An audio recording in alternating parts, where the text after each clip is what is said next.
golf as a game, it is closest to the game that you call life. You've got to use your mind. You cannot lose it. The sharpest person is one who understands his limitations.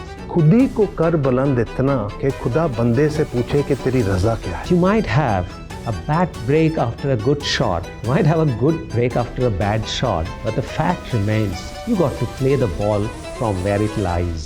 This and more, streaming on News 9+. Subscribe now. చేరికలకు గేట్లెత్తడంతో ఇతర పార్టీల నేతలు కాంగ్రెస్ కండువా కప్పుకునేందుకు పోటీ పడుతున్నారు. ఇప్పటికే కొందరు ఎంపీలు, ఎమ్మెల్యేలు కాంగ్రెస్ లో చేరగా ఇవాళ మరో ఎమ్మెల్యేతో పాటు కీలక నేత కాంగ్రెస్ తీర్థం పుచ్చుకునేందుకు రెడీ అయ్యారు. బీఆర్ఎస్ నేత కె కేశవరావు, జనగామ ఎమ్మెల్యే కడియం శ్రీహరి, కావ్య ఇంద్రకరణ్ రెడ్డి, పురాణం సతీష్, అరవింద్, జీహెచ్ఎంసీ మేయర్ విజయలక్ష్మితో పాటు 10 మంది కార్పొరేటర్లు కాంగ్రెస్ లో చేరేందుకు సిద్ధమయ్యారు. మాజీ సీఎం కేసీఆర్ రేపటి నుంచి జిల్లాల పర్యటనకు సిద్ధమయ్యారు. అకాల వర్షాలు, సాగునీరు అందక ఎండిన పంట పొలాలను పరిశీలిస్తారు. కరువుతో అల్లాడుతున్న రైతులకు భరోసా ఇచ్చేందుకు జనగామ, సూర్యాపేట, నల్గొండ జిల్లాలో పర్యటిస్తారు. అక్కడ కరువు పరిస్థితుల్ని సూర్యాపేట ఎమ్మెల్యే జగదీష్ రెడ్డితో కలిసి పరిశీలిస్తారు. పంటల పరిశీలన తర్వాత రేపు మధ్యాహ్నం సూర్యాపేటలో మీడియాతో మాట్లాడతారు. కేసీఆర్ రాక కోసం ఆ పార్టీ నేతలందరూ ఏర్పాట్లు చేస్తున్నారు. కాంగ్రెస్ ఎన్నికల సమావేశంలో కీలక అంశాలపై చర్చించామన్నారు డిప్యూటీ సీఎం భట్టి విక్రమార్క. 100 రోజుల పాలనలో 5 గ్యారంటీల అమలుపై చర్చించామన్నారు. మహిళలకు 1,00,000 కోట్ల మేర వడ్డీ లేని రుణాలు ఇవ్వాలని నిర్ణయించామన్నారు. అంగన్వాడీ, ఆశా వర్కర్ల సమస్యల పరిష్కారం కోసం చర్యలు తీసుకుంటామన్నారు. లోక్సభ ఎన్నికల్లో అత్యధిక సీట్లు గెలవడానికి అవలంబించాల్సిన వ్యూహంపైనే ఫోకస్ చేశామన్నారు భట్టి. ఏప్రిల్ 6న తుక్కుగూడలో జరిగే భారీ బహిరంగ సభకు పార్టీ చీఫ్ ఖర్గే, సోనియా, రాహుల్ గాంధీ వస్తున్నట్లుగా చెప్పారు. సంక్షోభంలో ఉన్న తెలంగాణను సంక్షేమం దిశగా తీసుకువెళ్తున్నామన్నారు మంత్రి తుమ్మల. నాటి బీఆర్ఎస్ సర్కార్ 2018-19 ఆర్థిక సంవత్సరంలో 510 రోజులకు రైతు బంధు నిధుల్ని ఖాతాలో జమ చేసినట్లు చెప్పారు. 2019 నుంచి 2021 సంవత్సరాల్లో 615 రోజుల్లో రైతు బంధు జమ చేసిన విషయం గుర్తు చేశారు. కాంగ్రెస్ పార్టీ అధికారంలోకి వచ్చిన 3 నెలల్లోనే 92% రైతులకు రైతు భరోసా నిధులు వారి ఖాతాల్లో జమ చేశామన్నారు మంత్రి తుమ్మల. బీఆర్ఎస్ ఎమ్మెల్యే సబితా కాంగ్రెస్ లోకి వస్తే ఎట్టి పరిస్థితుల్లోనూ తీసుకోవద్దు అన్నారు. Maheshwaram Congress in charge Kichannagari Laxma Reddy booth level కార్యకర్తల భేటీలో మాట్లాడారు. కాంగ్రెస్ అందరికీ గేట్లెత్తిన సబితకు డోర్లు మూసే ఉన్నాయన్నారు. ఒకవేళ ఆమె పార్టీలో చేరితే కాంగ్రెస్ కి నష్టమే తప్ప లాభం లేదన్నారు. సబితతో దోస్తానం చేస్తే మోసం ఖాయమన్నారు. కాంగ్రెస్ కి ద్రోహం చేసి బీఆర్ఎస్ కు వెళ్లిన సబితను ఎట్టి పరిస్థితుల్లో తిరిగి ఆహ్వానం పలకొద్దు అన్నారు. ఆంధ్రప్రదేశ్ లో సిద్ధం బస్సు యాత్ర జోరుగా సాగుతోంది. ఈ యాత్రకు జనం అడుగడుగునా నీరాజనం పలుకుతున్నారు. 4వ రోజు యాత్రలో భాగంగా ఇవాళ అనంతపురంలో పర్యటిస్తారు సీఎం జగన్. తుగ్గలి, జొన్నగిరి నుంచి అనంతపురం మీదుగా బస్సు యాత్ర సాగనుంది. ఈ యాత్రలో అన్ని వర్గాల ప్రజలతో సీఎం ముఖాముఖి అవుతారు. అక్కడి సమస్యల్ని తెలుసుకోవడంతో పాటు ప్రభుత్వం అందిస్తున్న సంక్షేమ పథకాలపై ప్రజలతో చర్చిస్తారు. వైసీపీకి దీటుగా చంద్రబాబు సైతం ఎన్నికల ప్రచారం చేస్తున్నారు. అందులో భాగంగా ఇవాళ నెల్లూరు, తిరుపతి, కడప జిల్లాల్లో పర్యటిస్తారు. మధ్యాహ్నం 2 గంటలకు సూళ్లూరుపేటలో జరిగే ప్రజాగళం సభకు హాజరవుతారు. అనంతరం మధ్యాహ్నం 3 గంటలకు శ్రీకాళహస్తి, సాయంత్రం 5 గంటలకు ప్రొద్దుటూరులో జరిగే ప్రజాగళం సభల్లో ప్రసంగిస్తారు. ఏపీలో ఎన్నికల ప్రచారానికి సిద్ధమయ్యారు జనసేన చీఫ్ పవన్ కళ్యాణ్. ఇవాళ ఆయన ఎమ్మెల్యేగా బరిలోకి దిగుతున్న పిఠాపురంలో వారాహికి ప్రత్యేక పూజలు చేసి ప్రచారం ప్రారంభిస్తారు. 3 విడతల్లో ప్రచారం చేయాలని ఇప్పటికే నిర్ణయించారు పవన్ కళ్యాణ్. ఇవాళ నుంచి జరిగే తొలి విడత ప్రచారంలో జనసేన బరిలోకి దిగే 21 స్థానాల్ని కవర్ చేస్తారు. 2వ విడతలో ఉమ్మడిగా బహిరంగ సభలకు ప్లాన్ చేశారు. అనంతపురం జిల్లా కళ్యాణదుర్గంలో టీడీపీకి భారీ షాక్ తగిలింది. టీడీపీ చంద్రబాబు తనను గుర్తించలేదంటూ ఆ పార్టీ సీనియర్ నేత ఉమామహేశ్వర నాయుడు అలకబూనారు. తనను ఆ వైసీపీలోకి ఆహ్వానించడం సంతోషంగా ఉందన్నారు. కార్యకర్తలతో చర్చించి సానుకూల నిర్ణయం తీసుకుంటా అన్నారు. తన సేవలను చంద్రబాబు గుర్తించకపోయినా వైసీపీ గుర్తించిందని హర్షం వ్యక్తం చేశారు నాయుడు. అల్లూరి సీతారామరాజు జిల్లా పాడేరు ఏజెన్సీ టీడీపీలో అసమ్మతి పెళ్లిబుకింది. టీడీపీ టికెట్ కిల్లు వెంకట రమేష్ కు కేటాయించడంపై గిడ్డి ఈశ్వరి వర్గం ఆగ్రహం వ్యక్తం చేసింది. చంద్రబాబు వైఖరికి నిరసనగా టీడీపీ కరపత్రాలు, ఫ్లెక్సీల్ని తగలబెట్టారు.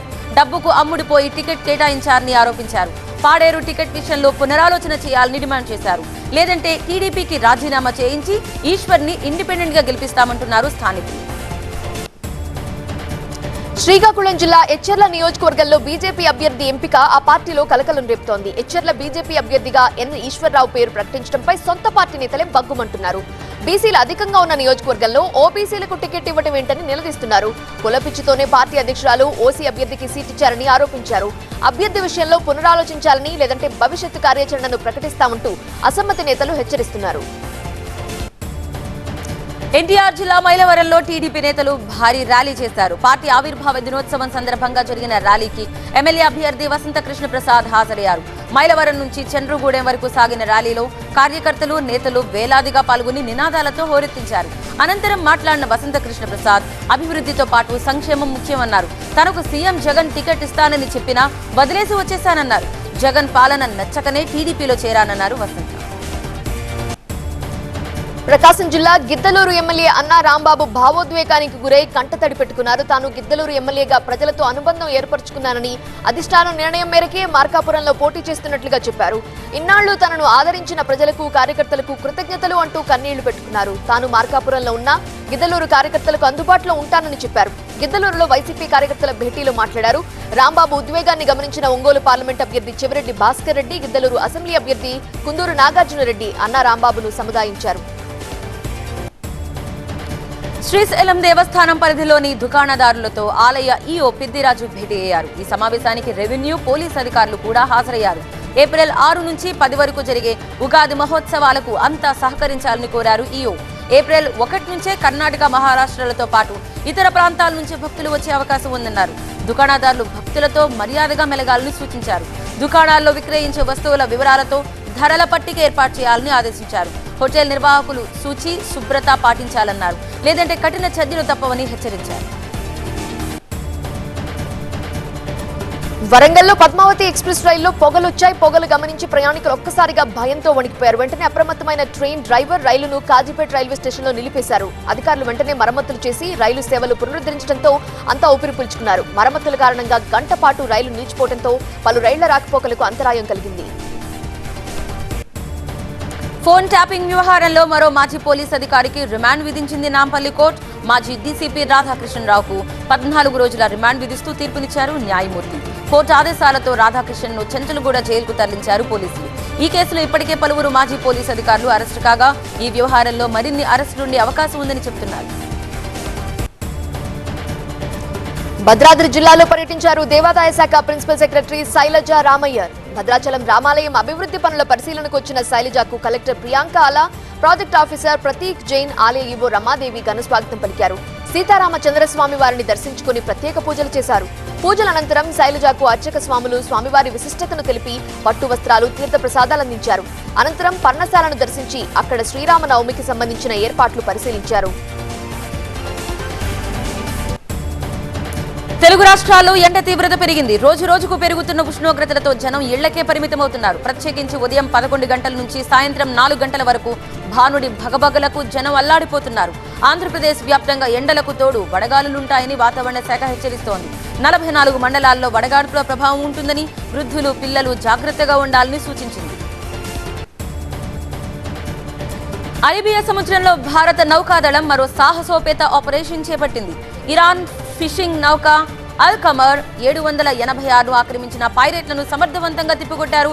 ఇరాన్ నౌకను బంధించిన 9 మంది సముద్రపు దొంగల్ని తరిమికొట్టి నౌకను తమ సమిధంలోకి తీసుకున్నారు. నౌక సిబ్బంది పాకిస్తాన్కు చెందిన వారిగా గుర్తించారు. సోకోట్రాకు 90 నాటికల్ మైళ్ల దూరంలో హైజాక్ అయిన ఇరాన్ నౌకను భారత యుద్ధ నౌకలు కాపాడాయి. కాంగ్రెస్ ను ఎదుర్కొనేందుకు కర్ణాటక ప్రజలకు మంచి సందేశం ఇచ్చామని మాజీ ప్రధాని జేడీఎస్ అధ్యక్షుడు హెచ్డి దేవేగౌడ అన్నారు. కర్ణాటకలో కాంగ్రెస్ ఓడిపోతుందని, మొత్తం 28 ఎంపీ స్థానాలను బీజేపీ, జేడీఎస్ కూటమి గెలుస్తుందని ధీమా వ్యక్తం చేశారు. బెంగళూరులో బీజేపీ, జేడీఎస్ సమన్వయ కమిటీ సమావేశంలో దేవేగౌడ పాల్గొన్నారు. కార్యక్రమంలో జేడీఎస్, బీజేపీ నేతలు పాల్గొన్నారు. బీహార్లో మహాగఠబంధన్ మధ్య పొత్తు ఖరారైంది. ఆర్జేడీ, కాంగ్రెస్, కమ్యూనిస్టు పార్టీ నేతలు పాట్నాలో తమ పొత్తును ప్రకటించారు. పొత్తులో భాగంగా ఆర్జేడీ 26 స్థానాల్లో పోటీ చేయనుంది. పొత్తును ఆర్జేడీ నేత తేజస్వి యాదవ్ ప్రకటిస్తారనుకున్న ఆయన మాత్రం ఈ సమావేశానికి రాలేదు. కాంగ్రెస్ పార్టీ బీహార్లో 9 స్థానాల్లో పోటీ చేయనుంది. మండి లోక్సభ స్థానంలో తనకు అద్భుతమైన మెజార్టీ వస్తుందని, అది ఒక ఉదాహరణగా నిలిచిపోతుందని బీజేపీ అభ్యర్థి అందాల భామ కంగనా రనౌత్ అన్నారు. ఎంపీ అభ్యర్థిగా ఆమె పేరు ప్రకటించిన తరువాత మండి వచ్చిన కంగనా అక్కడ రోడ్ షో నిర్వహించారు. తనపై ఉన్న ప్రేమాభిమానాలను మండి ప్రజలు ఎన్నికల్లో చూపిస్తారని కంగనా అన్నారు. ఎన్నికల సమయంలో కేంద్ర ప్రభుత్వం సిబిఐ, ఎన్ఐఏ, ఐటీ, ఈడీల ద్వారా తమ పార్టీ నేతలు, అభ్యర్థులు, కార్యకర్తల్ని వేధిస్తోందని తృణమూల్ కాంగ్రెస్ ఆరోపించింది. ఎన్నికల సమయంలో ఏజెన్సీల రాకపోకలు తగ్గుతాయని, ఈసారి మాత్రం పరిస్థితి అందుకు భిన్నంగా ఉందని టీఎంసీ నేతలు అంటున్నారు.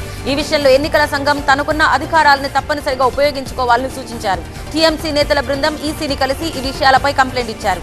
ఈ విషయాలు వినేందుకు ఈసీ తమకు సమయం కేటాయించిందని తృణమూల్ నాయకులు వెల్లడించారు. 2024 ఎన్నికల షెడ్యూల్ ప్రకటించిన తర్వాత ఎన్నికల కోడ్ ఉల్లంఘనకు సంబంధించి 79,000 ఫిర్యాదులను సివిజిల్ యాప్ ద్వారా అందుకున్నామని ఎన్నికల సంఘం ప్రకటించింది. ఇందులో 58,000 ఫిర్యాదులు హోర్డింగ్లు, బ్యానర్లకు సంబంధించినవని తెలిపింది. డబ్బు, మద్యం, బహుమతుల పంపిణీకి సంబంధించి 1,400 ఫిర్యాదులు అందాయని ఎన్నికల సంఘం వివరించింది. రష్యా యుక్రెయిన్ యుద్ధానికి ముందు ఢిల్లీతో ఉన్న సంబంధాలను పునరుద్ధరించుకునేందుకు తాము ఆసక్తితో ఉన్నామని యుక్రెయిన్ విదేశాంగ మంత్రి డిమిత్రో కులెబా అన్నారు. ఢిల్లీ పర్యటనకు వచ్చిన ఆయన హైదరాబాద్ హౌస్ లో విదేశాంగ మంత్రి జయశంకర్తో సమావేశమయ్యారు. భారత్తో సహకారం కోసం కొత్త రంగాలపై చర్చించినట్టు కులేబా తెలిపారు. భారత్, యుక్రెయిన్ చిరకాల మిత్రులని 2 దేశాల విదేశాంగ మంత్రులు ప్రకటించారు. ఆదాయ పన్ను శాఖ ద్వంద్వ ప్రమాణాలు పాటిస్తోందని కాంగ్రెస్ ఆరోపించింది. తాము 14 లక్షల ఉల్లంఘనలకు పాల్పడితే అపరాధ రుసుము వసూలు చేస్తున్న ఐటీ విభాగం బీజేపీ 42 కోట్ల రూపాయల ఉల్లంఘనకు పాల్పడితే ఎందుకు మౌనంగా ఉంటోందని ప్రశ్నించింది. బీజేపీ పాల్పడ్డ ఉల్లంఘనకు 4,600 కోట్ల జరిమానా విధించాలని కాంగ్రెస్ డిమాండ్ చేసింది. లోక్సభ ఎన్నికల సమయంలో పార్టీని ఆర్థికంగా దెబ్బతీసే ప్రయత్నం జరుగుతోందని కాంగ్రెస్ నేతలు జయరాం రమేష్, అజయ్ మాకేన్ ఆరోపించారు. 1,700 కోట్ల రూపాయలు చెల్లించాలని చెబుతూ ఐటీ విభాగం కాంగ్రెస్ పార్టీకి తాజాగా నోటీసు జారీ చేసింది. ప్రధాని నరేంద్ర మోదీ వినూత్న రీతిలో ఎన్నికల ప్రచారం నిర్వహిస్తున్నారు. తమిళనాడులో బీజేపీ కార్యకర్తలతో ఆయన మాట్లాడారు. నమో యాప్ ద్వారా ఆయన తన సందేశాన్ని కార్యకర్తలకు వినిపించారు. బూత్ స్థాయి మేనేజ్మెంట్ ఎలా ఉండాలో కార్యకర్తలకు వివరించారు. డీఎంకే పాలనతో తమిళనాడు విసిగిపోయిందని, బీజేపీ వైపు ప్రజలు ఎంతో ఆశతో చూస్తున్నారన్నారు ప్రధాని. కేంద్ర ప్రభుత్వ సుపరిపాలనా విధానాలను ప్రజలకు చేరువ చేయడంలో తమిళనాడు బీజేపీ కార్యకర్తలు ఎంతో కృషి చేస్తున్నారని ప్రధాని మోదీ ప్రశంసించారు. తాము అధికారంలోకి వస్తే ప్రభుత్వ ఉద్యోగాల్లో 50% మహిళలకు రిజర్వ్ చేస్తామని కాంగ్రెస్ నేత రాహుల్ గాంధీ ప్రకటించారు. శక్తివంతమైన మహిళలు దేశ రాతను మార్చగలరని అభిప్రాయపడ్డారు. ప్రతి 3 మహిళల్లో కేవలం 1 మాత్రమే ఉద్యోగం చేస్తున్నారని, అలాగే 10 ప్రభుత్వ ఉద్యోగాల్లో 1 మాత్రమే మహిళ ఉంటున్నారని వెల్లడించారు. సురక్షితమైన ఆదాయం, భవిష్యత్, ఆత్మగౌరవం కలిగిన మహిళలు సమాజ శక్తిగా నిలుస్తారని రాహుల్ ప్రకటించారు. ఢిల్లీ ముఖ్యమంత్రి అరవింద్ కేజ్రీవాల్ కు మద్దతుగా ఆయన భార్య సునీత కేజ్రీవాల్ ఆశీర్వాద్ పేరుతో ప్రచారం ప్రారంభించారు. వాట్సాప్ నెంబర్ ద్వారా ఎవరైనా కేజ్రీవాల్ కు మద్దతు ప్రకటించవచ్చని ఆమె తెలిపారు. కోర్టు ముందు ఢిల్లీ సీఎం అరవింద్ కేజ్రీవాల్ చెప్పిన మాటలకు ఎంతో ధైర్యం కావాలి అన్నారు. అరవింద్ కేజ్రీవాల్ నిజమైన దేశభక్తుడని, ఆయన అణువణువులో దేశభక్తి నిండి ఉందని తెలిపారు. మార్చి 31న కేజ్రీవాల్ కు మద్దతుగా తాను కూడా కేజ్రీవాల్ పేరుతో ఢిల్లీ రామ్లీలా మైదాన్లో ఆమ్ ఆద్మీ పార్టీ భారీ సభ ఏర్పాటు చేస్తోంది. గుజరాత్ లోని పోర్బందర్ నుంచి బీజేపీ తరపున ఎంపీగా పోటీ చేస్తున్న కేంద్ర ఆరోగ్య శాఖ మంత్రి మన్సుఖ్ మాండవీయ యువకులతో కలిసి క్రికెట్ ఆడారు. బ్యాటింగ్, బౌలింగ్ చేశారు. క్రికెట్ ఆడిన యువకులతో మాట్లాడి వారిని పరిచయం చేసుకున్నారు. ఫాల్గుణ మాసం సందర్భంగా మదురై తిరుపరంగుండ్రంలోని సుబ్రహ్మణ్యేశ్వర స్వామి ఆలయంలో నిర్వహించిన రథోత్సవంలో వేల సంఖ్యలో భక్తులు పాల్గొన్నారు. ఉదయం 5:40 మొదలైన ఊరేగింపులో చుట్టుపక్కల 48 గ్రామాలకు చెందిన ప్రజలు పాల్గొన్నారు. సిద్ధు జొన్నలగడ్డ నటించిన తాజా చిత్రం టిల్లు స్క్వేర్. 2 ఏళ్ల కింద వచ్చిన blockbuster comedy entertainer DJ టిల్లుకు ఇది సీక్వెల్. మలయాళీ భామ అనుపమ పరమేశ్వరన్ ఇందులో హీరోయిన్. మల్లిక్ రామ్ తెరకెక్కించిన ఈ చిత్రం మార్చి 29న విడుదలై మంచి వసూళ్లు సాధిస్తోంది. ఈ క్రమంలోనే చిత్ర యూనిట్ ప్రెస్ మీట్ ఏర్పాటు చేసింది. ఆర్సీబీకి చుక్కెదురైంది. కోహ్లీ శ్రమ వృధా అయింది. టాస్ ఓడి ముందు బ్యాటింగ్ చేసిన బెంగళూరు. విరాట్ కోహ్లీ వరుసగా 2వ అర్ధ సెంచరీ సాధించడంతో నిర్ణీత 20 ఓవర్లలో ఆ జట్టు 6 వికెట్లు కోల్పోయి 182 పరుగులు చేసింది. భారీ ఛేదనలో కోల్కతా 16.5 ఓవర్లలో 3 వికెట్లు మాత్రమే కోల్పోయి 186 పరుగులతో ఈ సీజన్లో వరుసగా 2వ విజయాన్ని అందుకుంది. వెంకటేష్ అయ్యర్, సునీల్ నరేన్, శ్రేయస్ అయ్యర్లు చిన్నస్వామి స్టేడియంలో మెరుపులు మెరిపించారు. సునీల్ నరేన్ కు player of the match award లభించింది.